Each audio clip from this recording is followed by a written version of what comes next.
بالله من شرور أنفسنا وسيئات أعمالنا من يهده الله فلا مضل له ومن يضلل فلا هادي له اللهم صل وسلم وبارك على سيد المرسلين خاتم النبيين محمد الأمين وعلى آله الطاهرين وصحبه الطيبين ومن تبعهم بإحسان إلى يوم الدين أما بعد سبحانك لا علم لنا إلا ما علمتنا إنك أنت العليم الحكيم ولا حول ولا قوة إلا بالله العلي العظيم اللهم يسر ولا تعسر وتمم بالخير اللهم يا معلم إبراهيم علمنا ويا مفهم سليمان فهمنا اللهم افتح علينا فتوح العارفين وانشر علينا من خزائن رحمتك يا أرحم الراحمين والحمد لله رب العالمين.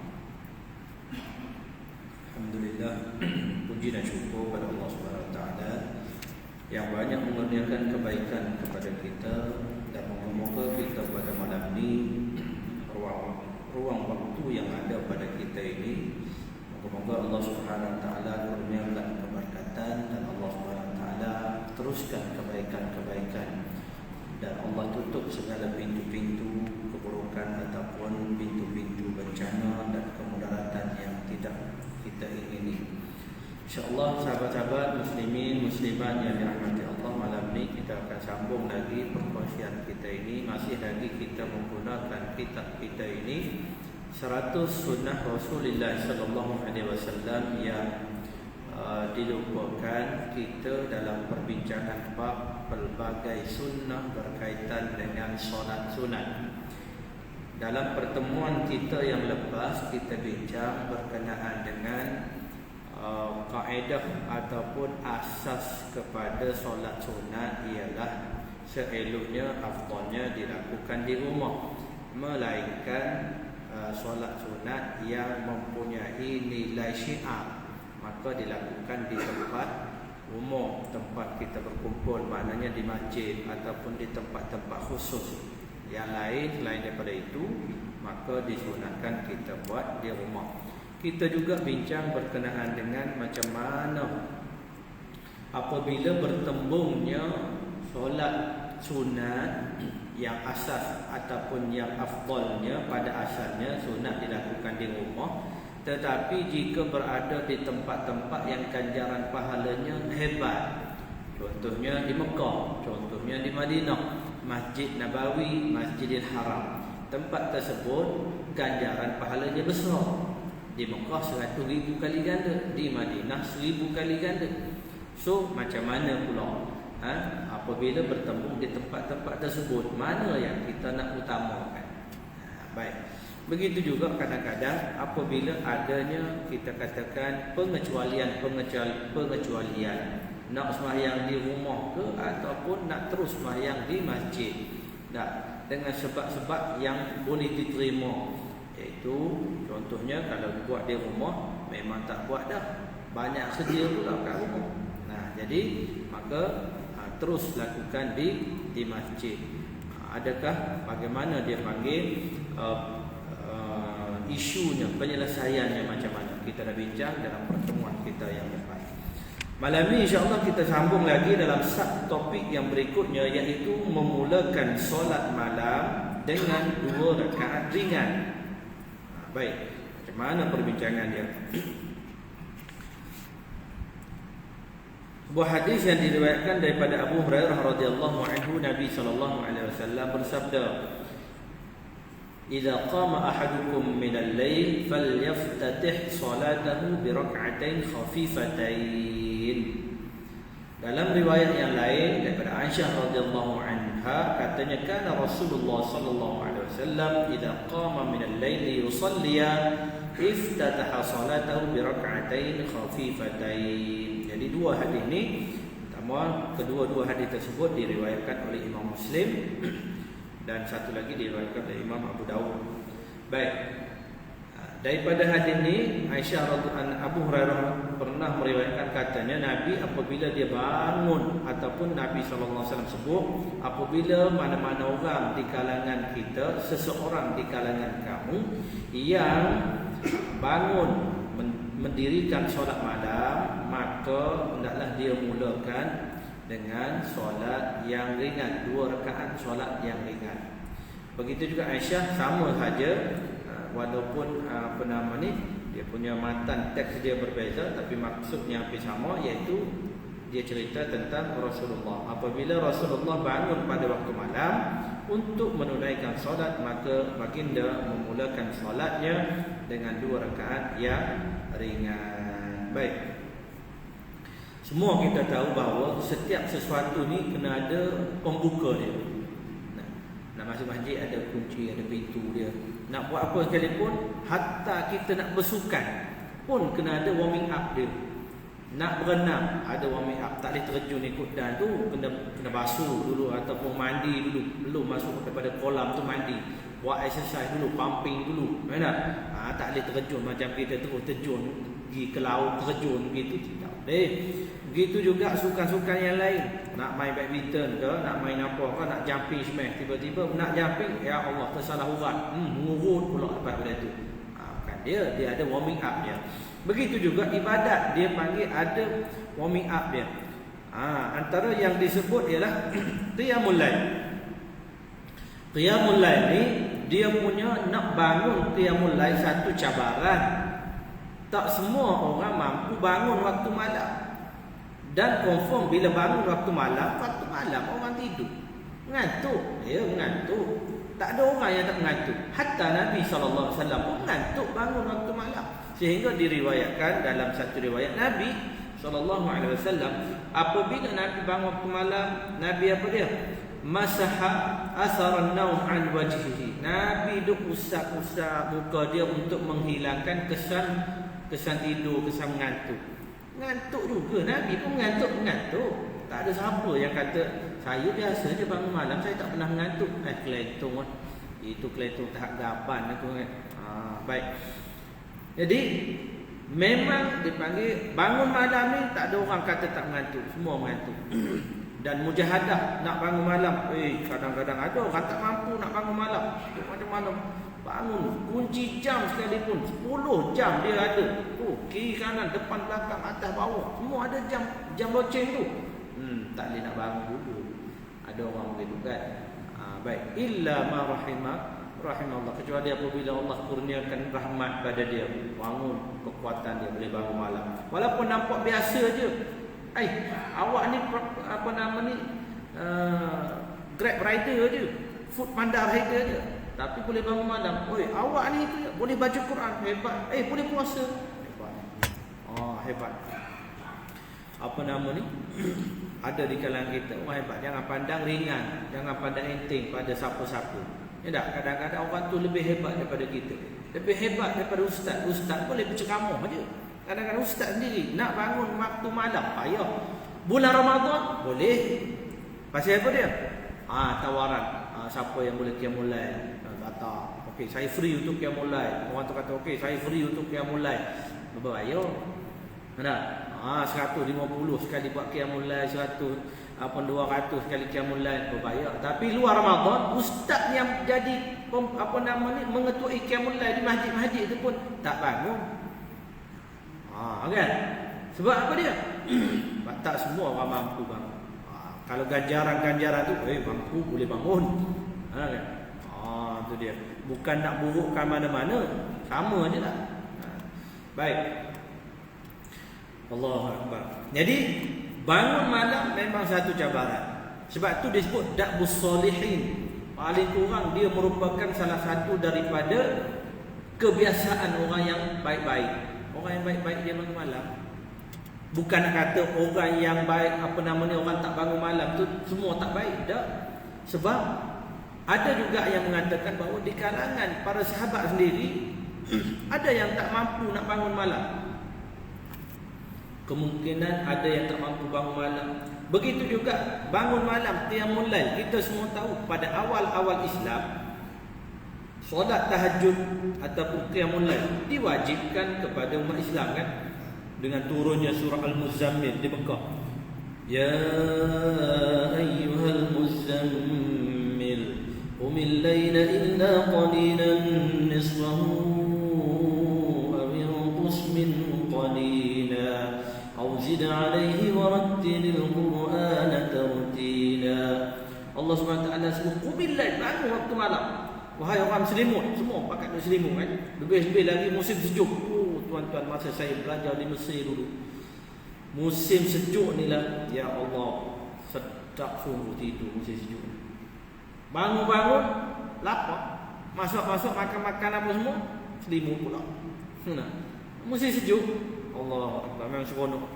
Ada satu dia panggil apa nama ni, lihaf ataupun kita katakan selimut, kita panggil Saratoga. Oh, sedap sungguh duduk dengan Saratoga tu. Selimut dia rasa panas, hibernate. Nak pergi kuliah, nak pergi kuliah pun cabaran, tak pergi kuliah. Allah Akbar. Baik.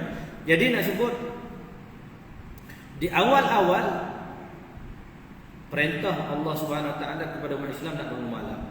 Sehinggalah setahun berjalan, kata ulama, setahun berjalan perintah, selama setahun wajib bangun malam, qiyamul lail. Hinggalah Allah Subhanahu Wa Taala turunkan ayat berikutnya, ayat terakhir.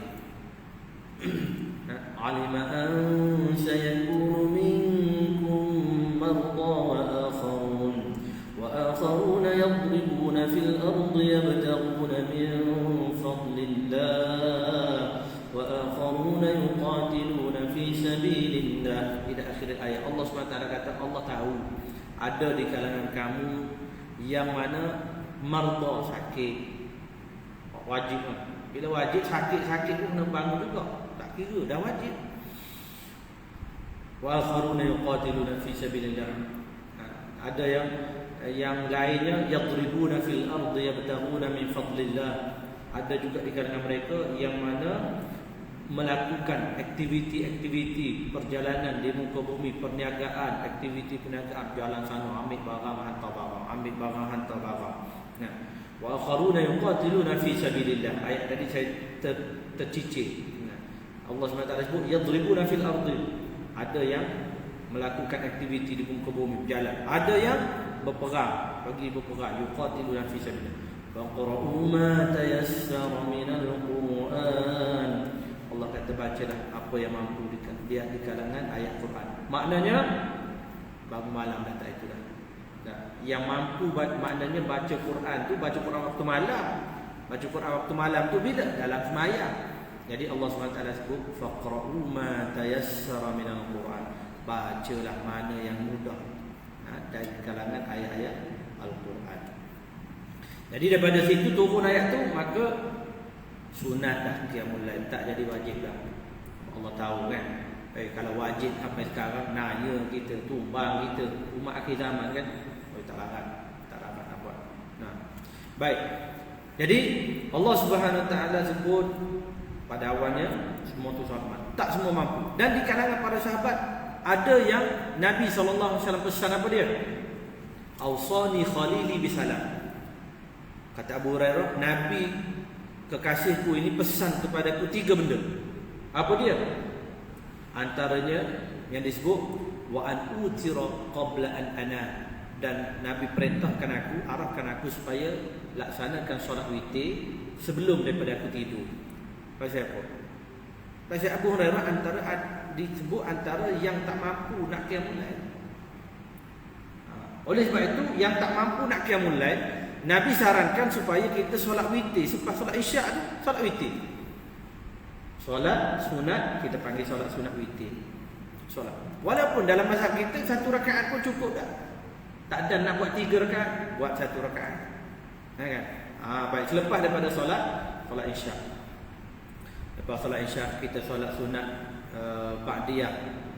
Kalau boleh 4 rakaat, pahala dia cukup besar. Seolah-olah beribadat pada malam Lailatul Qadar. Dalam satu riwayat Al-Hakim kan, nak kita ibadat malam Lailatul Qadar pula tu, nak cari Lailatul Qadar pun payah dah. Kita pun tak tahu. Tapi ni pahala dia seumpama beribadat pada malam Lailatul Qadar. Oi, besarlah pahala. Solat 4 rakaat ba'diyah Isyak. Ba'diyah Isyak. Kita biasa buat 2 ya kan? Buat 2 tu pun kalau kita melazimi 2 rakaat sebelum subuh, 4 rakaat yang zuhur tu. 4 rakaat yang zuhur, yang maknanya ba'diyah qabliyah tu. Kemudian lagi 2 rakaat ba'diyah maghrib, 2 rakaat ba'diyah isyak. Jadi berapa dah tu? Jadi kata Nabi berapa? 12 rakaat. siapa-siapa yang melazimi 12 rakaat, maka 12 rakaat solat sunat kan, maka katanya dia Allah akan bina baitan fil jannah untuknya, rumah dalam syurga. Baik.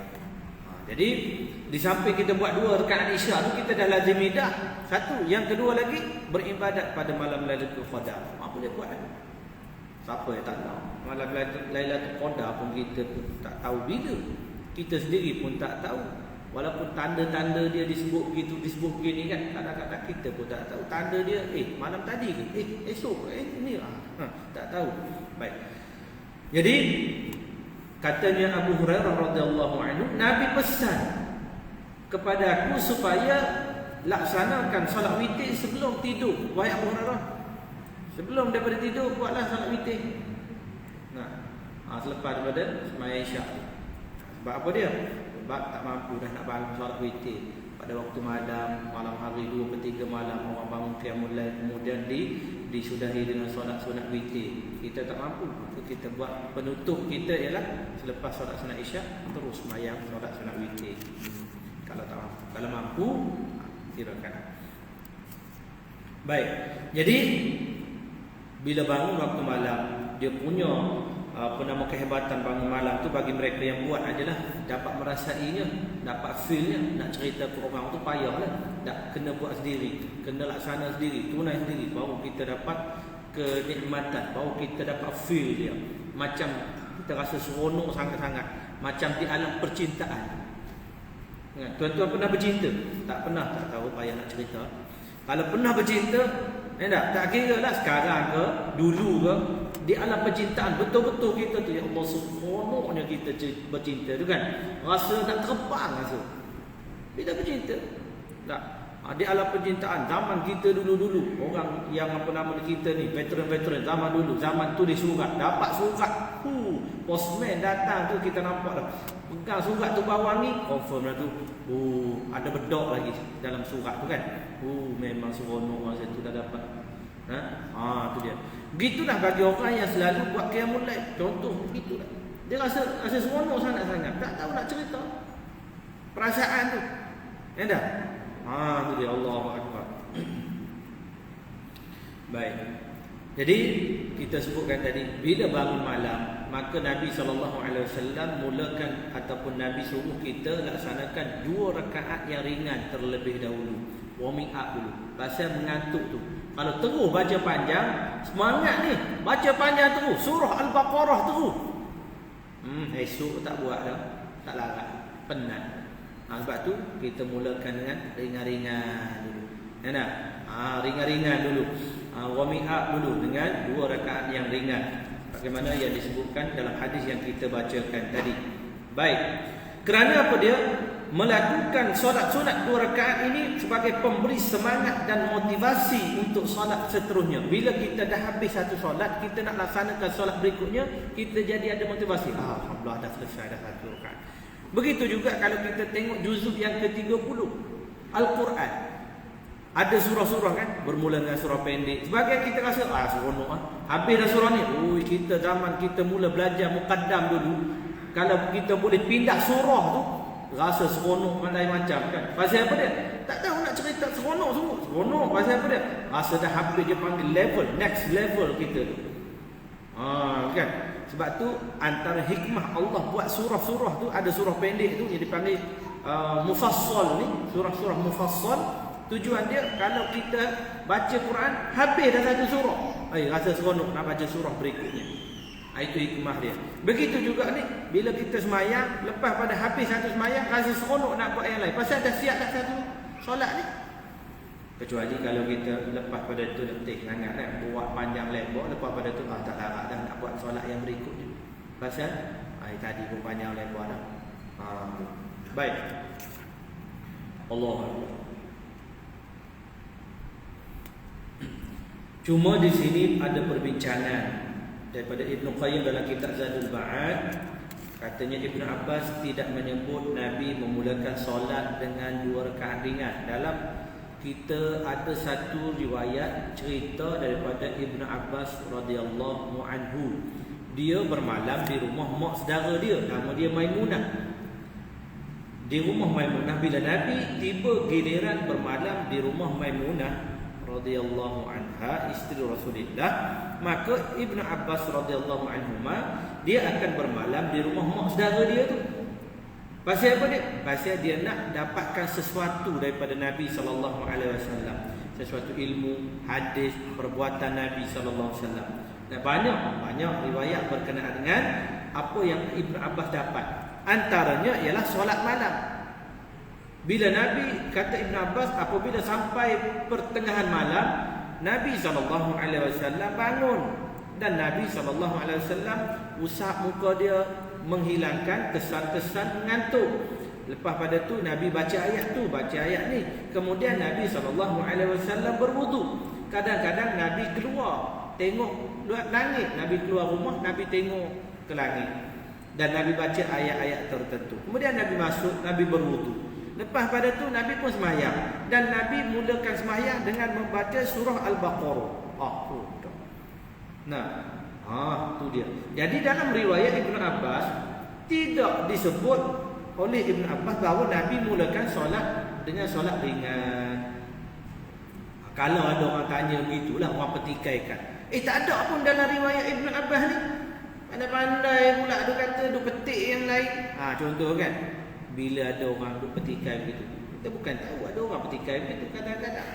So boleh walaupun kita katakan ada orang petikai begitu, tapi dia punya andaian telah dibuat oleh ulama. Ulama kata ini bukan merupakan satu rutin. Nabi dah biasa dah qiyamul lail. Jadi kalau nak buat nak buat dia panggil warming up ke apa semua, itu terpulang. Nabi SAW tak perlu dah warming up, dia dah biasa. Macam kita pun dah biasa apa semua kan, tak ada nak warming up apa, dah biasa. Dah biasa kan, dah biasa. Baik, macam kalau kita orang yang tak berapa nak biasa mana-mana tempat ke, mana-mana sukan ke, kena ada warming up tu, kena tengok-tengok regang-regang kan tu, ya dah. Baik, ada latihan-latihan dia. So walau bagaimanapun benda tadi bukan satu rutin. Nak lakukan solat ringan dahulu ataupun tidak, itu terpulang.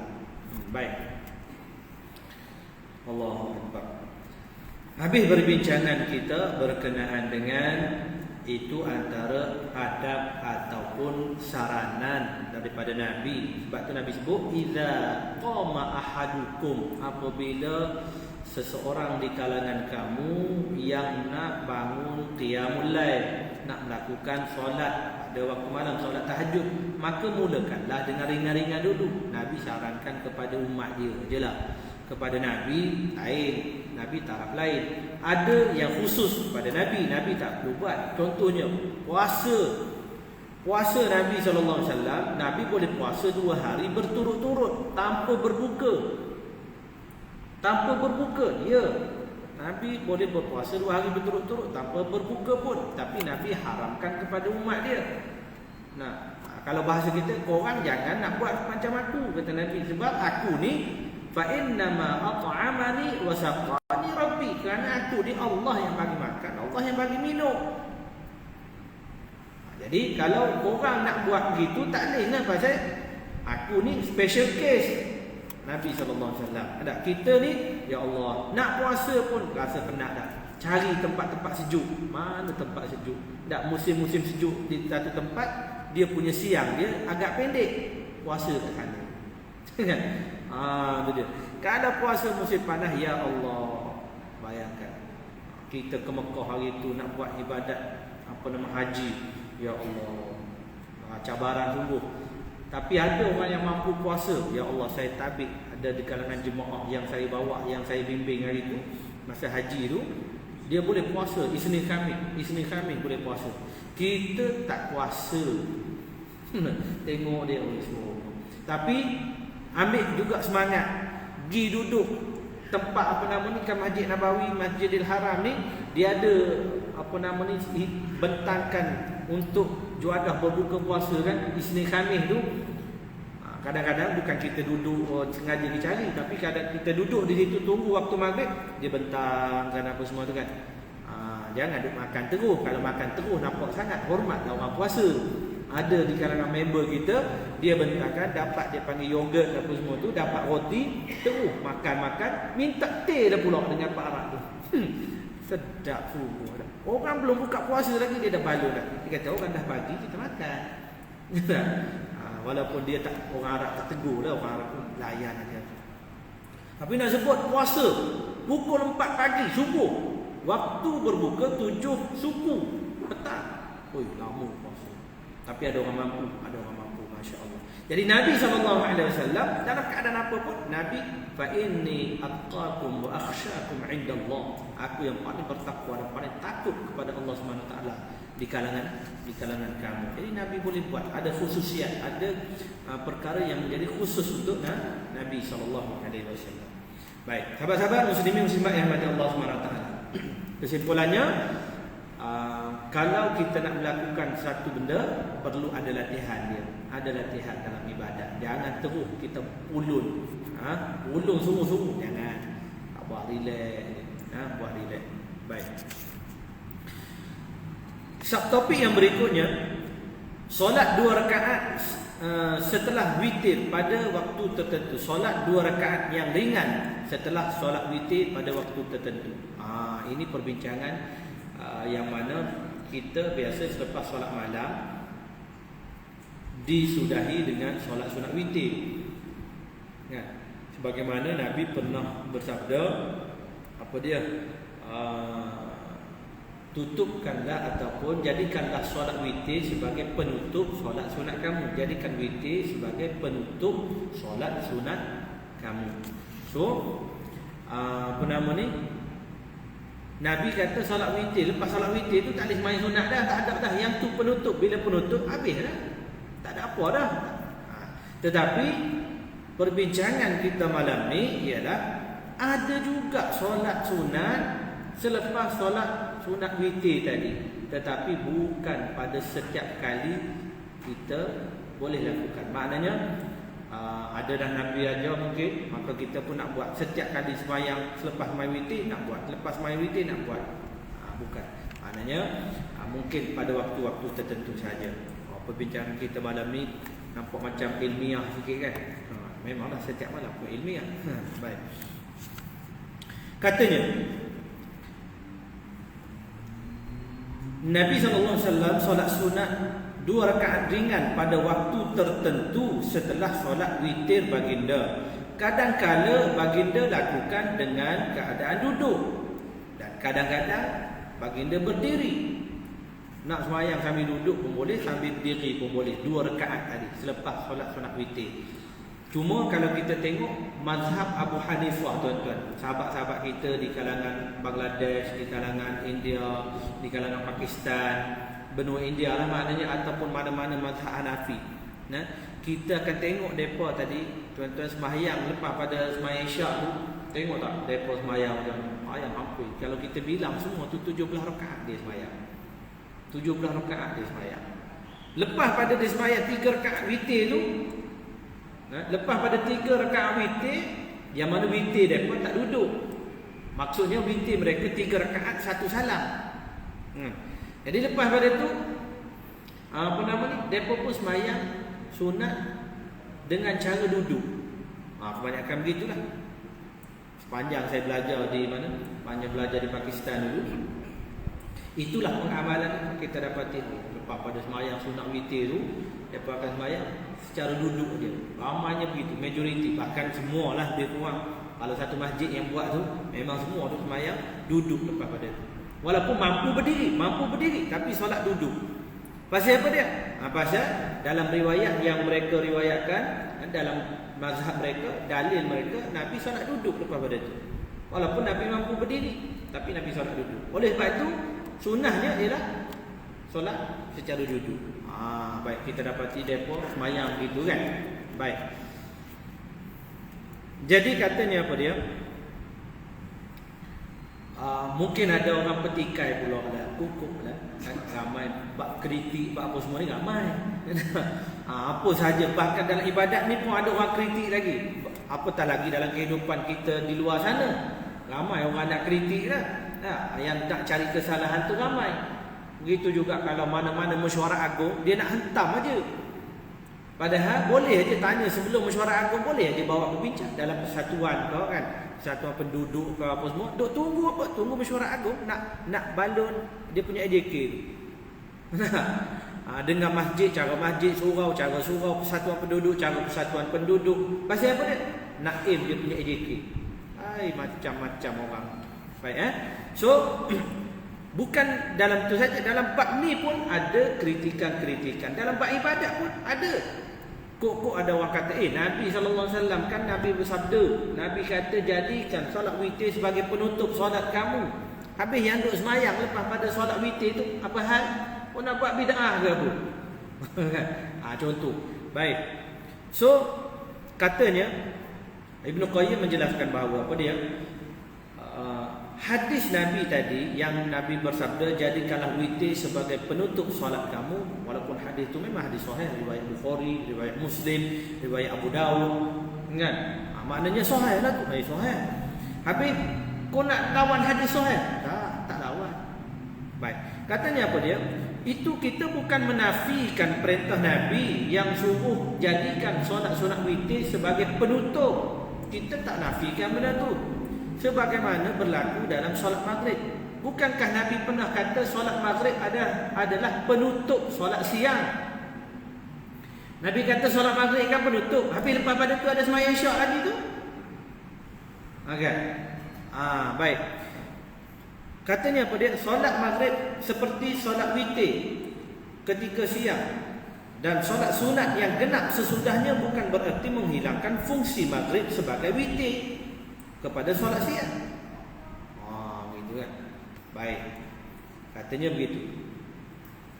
Solat sunat 2 rakaat setelah maghrib kedudukannya adalah sebagai solat sunat maghrib. Bukan maknanya dia merupakan maknanya ada solat sunat selepas maghrib tidak menafikan bahawa maghrib itu sebagai penutup kepada solat siang, solat witir. 3 rakaat juga kan? 3 rakaat juga. Cuma beza penutup siang ni maghrib 3 rakaat 2 tahiyat. Witir yang dalam mazhab Hanafi lah, dalam mazhab Hanafi witir kalau nak buat 3 rakaat kita buat sama ada 2 salam ataupun 1 salam yang mana tak ada tahiyat awal. 1 salam 3 rakaat, 1 salam tanpa tahiyat awal. Maknanya dalam lepas rakaat kedua, sujud yang kedua dalam rakaat kedua terus bangun tanpa duduk untuk tahiyat tasyahud awal. Baik. Itu beza dia. Beza. Baik. Katanya lagi habis.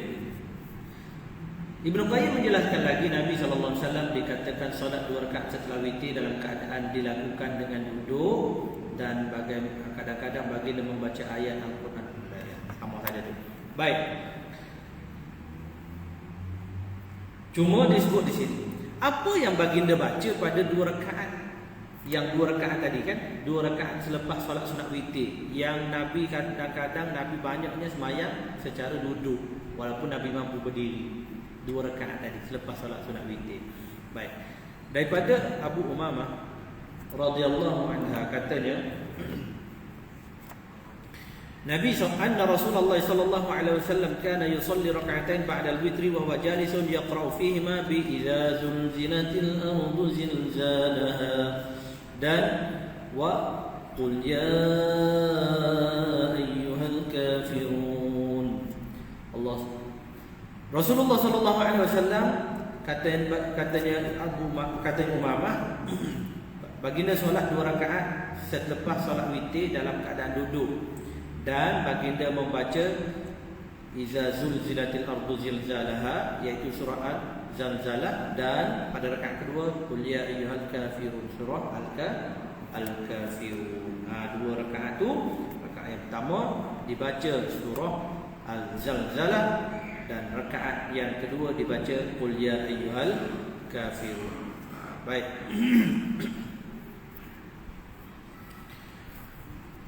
Jadi sahabat-sahabat muslimin muslimat yang mati Allah SWT, kesimpulan apa dia?